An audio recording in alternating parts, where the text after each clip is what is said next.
बंधु माने आजिर एही कार्यक्रम को आपण मानक स्वागत। आजिर एही कार्यक्रमटी सिंह राशि व्यक्ति विशेष मानक पई बहुत गुरुत्वपूर्ण अटे। कारण एही श्रावण मासरे सिंह राशि व्यक्ति विशेष मानक जीवन रे एक बड़ परिवर्तन हेबाको जाउछि। आपणक जीवन एक नूतन मोड़ नेबाको जाउछि। कारण किछि प्रमुख ग्रह निजर राशि परिवर्तन करि सारिछन्ति एवं आउ किछि ग्रह निजर राशि परिवर्तन करिवे, जहार फल रे आपणक जीवन रे एक बड़ परिवर्तन हेबार संभावना रहुछि। तेबे बंधु माने एही श्रावण मासरे आपणक जीवन रे केउ सब घटना गुड़िक घटिबाको जाउछि से विषय जानिबा पई आपण माने भिडियोटी को स्किप न करी शेष पर्यंत निश्चय देखंतु एवं भिडियोटी को लाइक करी चैनल टी को सब्सक्राइब करि दियंतु। कमेंट बॉक्स रे भक्ति एवं श्रद्धार सहित हर हर महादेव निश्चय लिखंतु। तो बंधु माने आसंतु आरंभ करिबा आजिर एही कार्यक्रम को, जहा आपणकर जन्म राशि तथा चंद्र राशि उपरे आधारित अटे। तेबे राशि चक्रर 12 गोटी राशि मध्यरु पंचम राशि हेउछि सिंह राशि एवं सिंह राशिर राश्याधिपति हेउछन्ति सूर्य।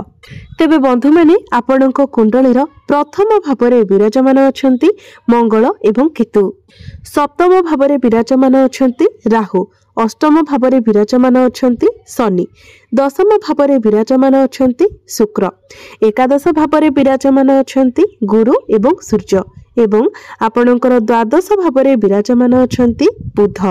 तो बंधु माने वर्तमान सूर्य आपणकर एकादश भावरु आसी द्वादश भावरे गोचर करुछन्ति। द्वादश भावटी को कुंडली रे भलो बोली माना जाय न थाए। तेणु वर्तमान आपणकर टिके स्वास्थ्य जनित समस्या देखा देबो। आपणकर इम्यूनिटी सिस्टम टिके डाउन रहिबो। विशेष करी जते बेले आपण केवाडे बाहर को जाउछन्ती, ट्रैवल ले जाउछन्ती, सेते बेले आपणकर स्वास्थ्य खराब हेबार अधिक संभावना रहुछि। तेणु आपण ट्रैवल करिबा समय रे बाहर को जीवा समय रे निजर स्वास्थ्य प्रति विशेष जत्नवान हेबा उचित। एलर्जी, इन्फेक्शन, थंडा, काश एभली छोट मोट समस्या आपणकर देखादेबो।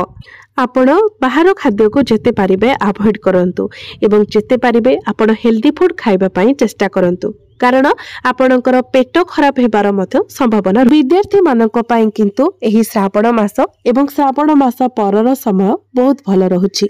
कारण पंचम भावटी होइथाय शिक्षार भाव। आपणक पंचम भावर अधिपति हेउछन्ति देवगुरु बृहस्पति। गुरु आपणकर एकादश भावरे लाभ स्थान रे विराजमान अछन्ति एवं गुरु सप्तम दृष्टि रे आपणकर पंचम भाव को देखुछन्ति। तो जेहेतु आपणकर पंचम भावर अधिपति निजे ही पंचम भाव को देखुछन्ति, तो निश्चित भावरे पाठ पढ़ा आपणकर बहुत भलो रहिबो। यह व्यतीत गुरु आपणकर एकादश स्थान रे बहुत भल स्थान रे विराजमान अछन्ति, जहा फल रे पाठ पढ़ारे आपण बहुत उन्नति करिवे। पाठ पढ़ारे जदि आपण किछि बड़ स्टेप नेबा पई चिंता करिसंती, आपण निश्चित भावरे ताहा करंतु, कारण सेथिरे आपणको सफलता मिलिबो। जदि आपणकर कोनोसी एग्जाम अछि, आपण किछि कॉम्पिटिटिव एग्जाम देउछंती, सेथिरे मध्य आपणको बहुत सफलता मिलिबो। एही समय रे आपण जदि किछि एडमिशन नेबा पई चाहुचंती, फॉर्म फिलअप करिबा पई चाहुचंती, ता पई मध्य समय बहुत भलो रहिबो। मोटामोटी भावरे देखिबाकू गले विद्यार्थी मानक पई एही समय बहुत भलो रहुछि। किंतु प्रेम जीवन पाई आपणक पाई एही श्रावण मासटी भलो रहु नाही, कारण आपणकर पंचम भावटे मध्य होइथाय प्रेम जीवनर भाव। पंचम भावर अधिपति हेउछन्ति गुरु। गुरु आपणकर एकादश भावरे बहुत भलो स्थिति रे अछन्ति, किंतु आपणक प्रथम भावर अधिपति सूर्य आपणकर द्वादश भावरे विराजमान अछन्ति, जहा फल रे गुरु एवं सूर्यंकर 1-12 कनेक्शन बनुछि। मंगल मध्य आपणकर प्रथम भावरे थिबा कारणरू आपणक मध्यरे अधिक क्रोध देखादेबो। तो आपण चेष्टा करंतु आपणक प्रेम जीवन रे निज भितरे अंडरस्टैंडिंग भलो रखिबा पई। आपणकर बाणी उपरे विशेष करी आपण नियंत्रण रखंतु। वैवाहिक जीवन मध्य आपणकर टिके समस्या पूर्ण रहिबो, कारण सप्तम भावटी होइथाय वैवाहिक जीवनर भाव। आपणक सप्तम भावर अधिपति हेउछन्ति शनि। शनि आपणकर अष्टम भावरे अछन्ति एवं आपणकर सप्तम भावरे विराजमान अछन्ति राहु। तो दुईटी जाक क्षेत्र ही समस्या देखा देउछि, कारण अष्टम भावटी को कुंडली रे भलो बोली माना जाय न थाए एवं शनि आपणकर अष्टम भावरे गोचर करुछन्ति। जहा फल आपणकर शनि अढ़ई मध्य चली। राहु हेउछंती पाप ग्रह। राहु आपणकर सप्तम भाव में विराजमान अछंती। एहार प्रभाव आपणक वैवाहिक जीवन में समस्या देखादेव। आपण दुई जनक मध्य बुझामणा ठीक रहिबो नाही, तालमेल रहिबो नाही। आपणक मध्य वैचारिक मतभेद देखादेव किंबा एही समय आपणक जीवन साथींकर स्वास्थ्य रे मध्य किछिटा समस्या देखा देई पारे। छोट छोट कथारे ही आपणकर जीवन साथी आपणक उपरे नाराज होई जिबे।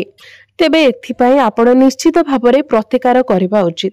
प्रतिकार गुड़िक आमे वीडियो शेष रे जानिबा। तेबे मने रखंतु एही समय आपण कोनोसी पार्टनरशिप उपरे आखि बुझी विश्वास करंतु नाही। जेते पारिबे आपण पार्टनरशिप ठारू दूरे रहिबा पई चेष्टा करंतु, कारण एसबुरे आपण क्षतिर सामना करि पारंती। भाग्य दृष्टि किंतु श्रावण मासटी आपणक पई बहुत भल रहिबो, कारण नवम भावटी होइथाय भाग्यर भाव। नवम भावर अधिपति हेउचंती मंगल एवं मंगल आपणकर प्रथम भाव में बहुत भल स्थिति रे विराजमान अछंती।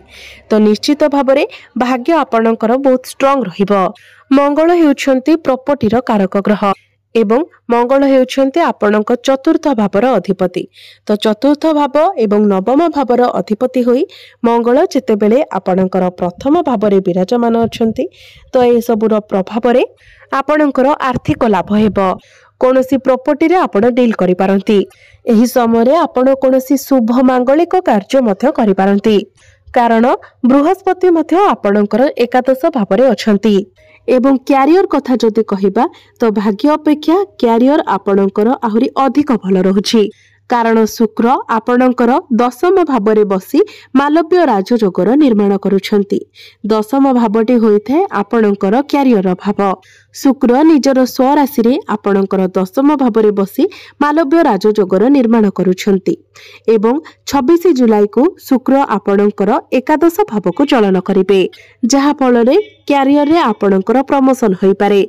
जदि आपणक पाखरे चाकरी नहीं तो आपणक चाकरी मिलिबार मध्य बहुत अधिक संभावना रहुछि। तेनु आपण निज तरफरु चेष्टा जारी रखंतु। कार्य क्षेत्र रे आपण प्रशंसित हेबे। आपणक बहुत गुड़िए अपॉर्चुनिटी मिलिबो। क्यारियर रे आपण ग्रो करिवे। तो क्यारियर को लेकी श्रावण मासटी आपणक पई बहुत भल रहिबो। बिजनेस मध्य आपणकर एही श्रावण मासरे बहुत भल रहिबो, किंतु बिजनेस रे आपणकर टिके अधिक खर्च होई पारे एवं आपणक मनरे टिके शंका एवं द्वंद्व मध्य रहिबो। तो बंधु माने एबे आसंतु जानि नेबा किछि प्रतिकार विषय रे, किछि उपाय विषय रे, जे प्रतिकार गुड़िक करबा द्वारा जहाँ सब अशुभत्व रहुछि अशुभत्व गुड़िक आपणकर खंडन होई जिवो एवं आपणको अधिक मात्रा रे शुभ फल प्राप्ति हेबो।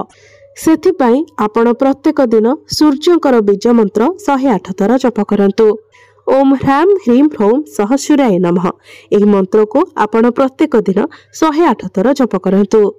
एहा सहित प्रत्येक दिन आपण निश्चित भाव में हनुमान चालीसार पाठ करंतु, कारण वर्तमान आपणकर शनि अढ़ई चली। तो शनिकर दुष्प्रभाव को कम करबा पई प्रत्येक दिन आपण हनुमान चालीसार पाठ करंतु।